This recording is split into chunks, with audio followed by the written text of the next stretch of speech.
Good morning বন্ধুরা, আশা করি তোমরা সবাই ভালো আছো। আমিও ভালো আছি। তো আজকে বেরিয়ে গেছি তোমাদেরকে একটা নতুন জায়গা দেখাবো বলে। হয়তো তোমরা সেই জায়গাটা ঘুরেছো, বাট আমি অনেক দিন বাদে যাচ্ছি, তাই জন্য তোমাদের সাথে একটু শেয়ার করবো বলে চলে এলাম। তো বলো তো আমি এখন কোথায় যাচ্ছি, বলো, গেস করো। দেখো, আমরা এই রাস্তাটা দিয়ে যাচ্ছি। এই রাস্তাটা সবাই চেনো আশা করি, কলকাতায় যারা থাকো। খুব জনপ্রিয় একটা রাস্তা এটা। তো সেখান থেকে আমরা যাচ্ছি। গাড়িতে বসে বসে বোর হচ্ছিলাম, তাই হঠাৎ করেই আমার হাজব্যান্ড বলল যে চলো, আজকে তো ছুটি আছে, তো কোথাও থেকে একটু ঘুরে আসি, তাহলে মেয়েরও মনটা ভালো হবে। যেহেতু এবারে পুজোটা আমাদের সেরকম খুব একটা ভালোভাবে কাটেনি, কেটেছে, একদম খারাপও যায়নি। তো বললাম ঠিক আছে, চলো ঘুরে আসি। তা কোথায় যাওয়া যাবে? তো আশেপাশে বলতে একটা ভালো জায়গা পেলাম, যে জায়গাটা অনেক দিন ভিজিট করা হয় না। মানে অনেক বছর আগে এসেছি, তখন মেয়ে একদম ছোট ছিল। আবার প্রায় 9-10 বছর তো হয়েই গেল, প্রায় 9-10 বছর হলো। তো আমরা এলাম, তো দেখা যাক কেমন লাগে জায়গাটা। মানে আমি প্রায় ভুলেও গেছি, মনেও নেই সেরকম। একটা ছবি দেখে মনে পড়লো, তো ভাবলাম যে যাচ্ছি যখন তোমাদের সাথে একটু শেয়ার করি। তো সামনে দেখো আমার মেয়ে আর আমার হাজব্যান্ড যাচ্ছে। তো ওর বাবা ওকে বোঝাতে বোঝাতে নিয়ে যাচ্ছে যে এই জায়গাটা কী বা কী বিষয় সব কিছু আর কি বোঝাচ্ছে। কারণ ওরা তো ছোটো, ওদেরকে না বোঝালে, আমরা যতক্ষণ না বোঝাবো ওরা তো বুঝবে না, না? সেই জন্য ওদেরকে বোঝানোটাও খুব দরকার।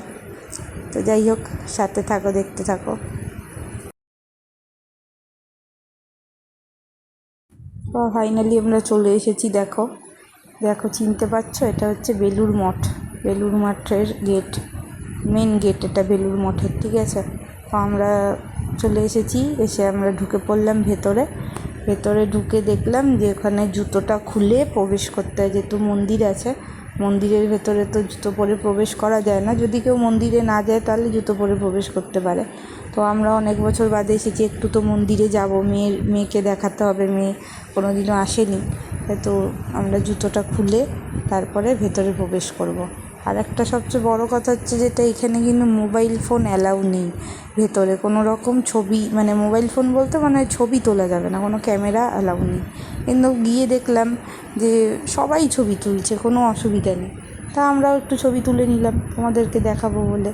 তারপরে এই যে এখানে চলে এসেছি, জুতো খুলে রাখতে হবে। জুতো খুলে জুতোটা জমা রাখতে হয়, একটা চাবির রিং দেয় ওরা, ওই চাবির রিংটা আমাদেরকে দিয়ে দেবে, আর ওই বস্তার ওপরে ওরা জুতো ঝুলিয়ে রেখে দেবে।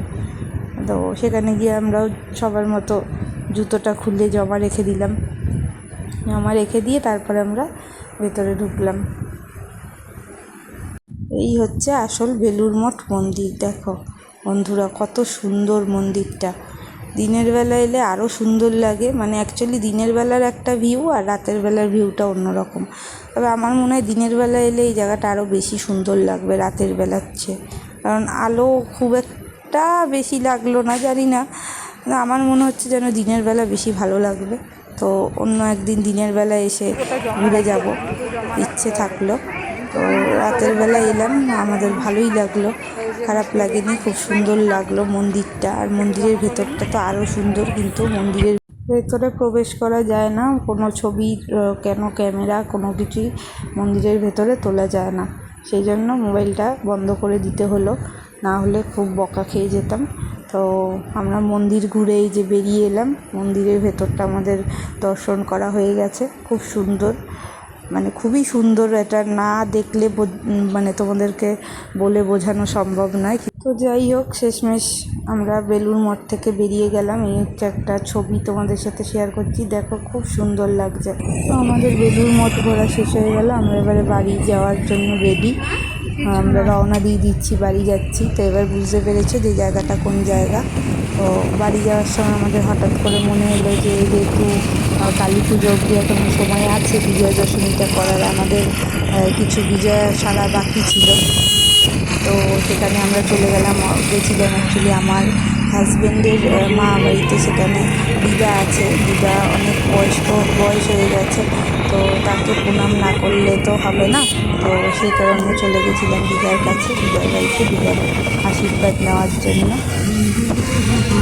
দেখো চলে এসেছি দিদার বাড়িতে। এই যে দিদাকে শুয়ে আছে, দিদাকে একটু মিষ্টি খাইয়ে দিচ্ছে আমার হাজব্যান্ড, কারণ দিদা এখন আর উঠে বসতে পারে না, বসতে পারে মানে বসে থাকতে পারে না, শুধু শুয়ে পড়ে। শরীরটা খুব খারাপ হয়ে গেছে, অনেক বয়স হয়েছে দেখে বুঝতেই পারছো, কিন্তু সত্যি খুব খুব মানে কি বলবো, আমাদের কাছে খুবই প্রিয় একজন মানুষ, যে না থাকলে হয়তো আমরা তাকে সবসময় মিস করব। তাই জন্য প্রত্যেকটা ভালো মুহূর্তে তার কাছে গিয়ে আমরা সবসময় তার সাথে দেখা করে আসি। এখন আর সেই মানুষটা উঠে বসতে পারছে না, নিজের হাতে খেতেও পারে না, কিন্তু একটা সময় আমি এসেও দেখেছি সে আমাদেরকে অনেক ভালোবেসে আমাদেরকে অনেক যত্ন সহকারে খাওয়া দাওয়া করিয়েছে, অনেক ভালোবাসা দিয়েছে।